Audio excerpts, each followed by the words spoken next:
L'affaire Aïcha Kamoise, blogueuse et comédienne camerounaise, a récemment défrayé la chronique, mettant en lumière les tensions entre liberté d'expression et respect de la vie privée. Connue sous le surnom de « Mère des Lionnes », Aïcha Oued Kapri s'est retrouvée au cœur d'une controverse judiciaire majeure. Son interpellation à l'aéroport international de Yaoundé-Nsimalen, alors qu'elle s'apprêtait à quitter le Cameroun, a marqué le début d'une procédure judiciaire complexe. Cette arrestation, survenue le 17 avril 2026, a rapidement alerté l'opinion publique nationale et internationale, suscitant de vives réactions. Les faits reprochés à Aïcha Kamoise sont graves: injures publiques et atteinte à la personnalité, des accusations portées par l'homme d'affaires Steven Nibeno Kwadio. Ces plaintes découlent de plusieurs sorties de la blogueuse sur les réseaux sociaux, ciblant l'épouse de M. Kwadio, l'actrice Muriel Blanche, ainsi que sa famille et sa chaîne YouTube, Ndiko TV. Après son interpellation, Aïcha Kamoise a passé 3 jours à la direction de la police judiciaire, PJ, avant d'être déférée devant le procureur près le tribunal de grande instance du Moundi. Cette étape cruciale a transformé l'affaire, la faisant passer du stade de l'enquête préliminaire à celui de la procédure judiciaire formelle. Ses avocats ont fermement dénoncé ce qu'ils considèrent comme une garde à vue illégale et une violation des droits de leurs clientes. Ils ont également conseillé à Aïcha de ne pas signer une lettre d'engagement, estimant qu'elle était dans ses droits et que cette signature pourrait compromettre sa défense. Le communiqué de son communicateur, M. Saha, a souligné la détermination d'Aïcha Kamoise à faire face à la situation avec dignité, malgré les rebondissements. Il a rappelé qu'elle n'était responsable que de ses propres actes et non des propos ou agissements de tiers, appelant à la retenue dans la diffusion des informations. L'affaire a pris une tournure médiatique intense, avec des personnalités comme Steve Fa tentant une médiation pour apaiser les tensions. Ces tentatives ont mis en évidence un blocage. D'un côté, Aïcha, suivant les conseils de ses avocats, refuse de signer la lettre d'engagement; de l'autre, Steven Nibeno Kwadio maintient sa plainte sans cette condition. Les accusations de cyberharcèlement et de diffamation sont au cœur de ce dossier, soulevant des questions fondamentales sur la régulation des contenus en ligne et la protection de la réputation. Le débat public s'est enflammé, chacun y allant de son commentaire sur la légitimité des actions des deux parties. La situation d'Aïcha Kamoise, désormais entre les mains de la justice, est un cas emblématique des défis posés par l'ère numérique. Elle illustre la complexité de concilier la liberté d'expression, chère aux influenceurs et blogueurs, avec le droit à l'honneur et à la vie privée des individus. Le soutien de ses fans, surnommés les « Lionnes », reste indéfectible, mais l'issue de cette affaire dépendra des décisions judiciaires. Les avocats des deux parties s'affrontent sur des points de droit, notamment la présomption d'innocence et le secret de l'enquête, ajoutant une dimension juridique complexe au dossier. Cette affaire met également en lumière le rôle des avocats dans la gestion des crises médiatiques et judiciaires, leur stratégie pouvant influencer directement le cours des événements. Le refus d'Aïcha de signer un document, basé sur les conseils de ses défenseurs, est un exemple de cette influence. Les réseaux sociaux, qui ont été le théâtre des premières altercations, sont désormais un espace où l'affaire est largement commentée et analysée. Cette visibilité amplifie la portée du litige, transformant une affaire personnelle en un débat de société sur les limites de la parole en ligne. En fin de compte, l'affaire Aïcha Kamoise est un rappel puissant des responsabilités qui incombent à chacun dans l'espace numérique. Elle souligne la nécessité d'un équilibre délicat entre la liberté de s'exprimer et l'impératif de respecter la dignité et la réputation d'autrui. Le dénouement de cette saga judiciaire sera scruté avec attention, non seulement au Cameroun mais aussi au-delà, car il pourrait établir des précédents importants.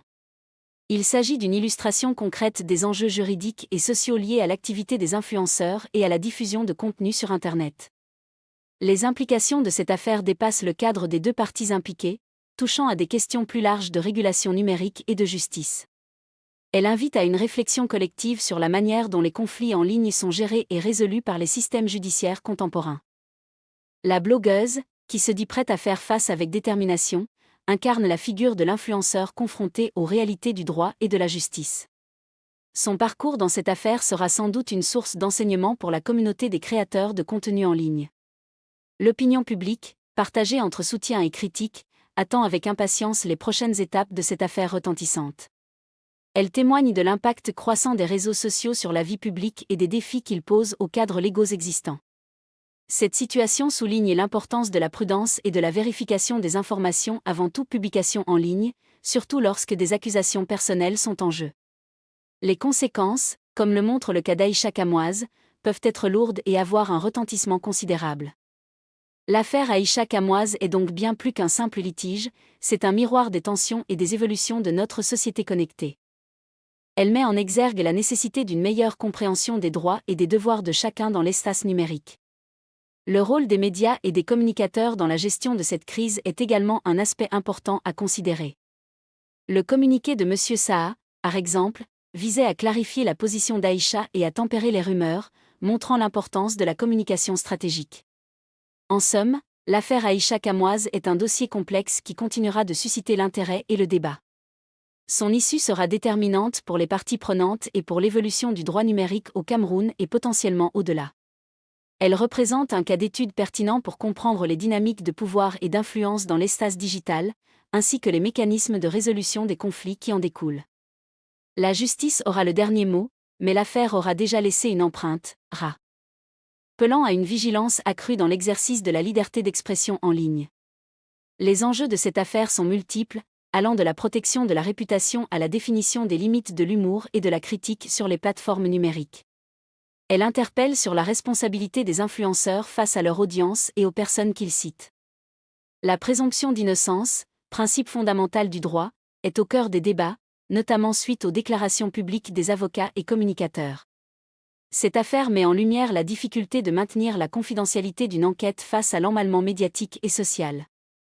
Le rôle des réseaux sociaux comme catalyseur de conflits est indéniable, transformant des différends personnels en affaires publiques. La rapidité de diffusion de l'information et la viralité des contenus compliquent la gestion des crises et l'application sereine de la justice.